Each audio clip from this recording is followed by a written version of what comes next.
નમસ્કાર વિદ્યાર્થી મિત્રો, આવો આજે આપણે સંખ્યાના અવનવા ફેક્ટ વિશે જાણીએ।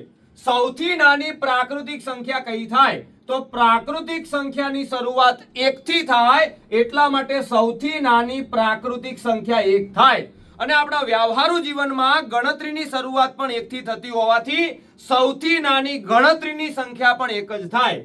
મિત્રો, સૌથી નાની પૂર્ણ સંખ્યા કઈ થાય? તો પૂર્ણ સંખ્યાની શરૂઆત 0 થી થાય, એટલે સૌથી નાની પૂર્ણ સંખ્યા 0 થાય। સૌથી નાની અવિભાજ્ય સંખ્યા કઈ થાય?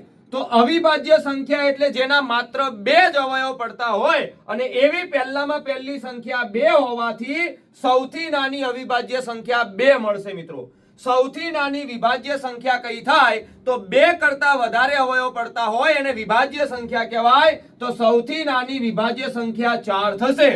મિત્રો, સૌથી નાની એકી વિભાજ્ય સંખ્યા કઈ થાય? એ તમારે મને કમેન્ટ બોક્સમાં જણાવવાનું છે। જય હિન્દ, જય ભારત।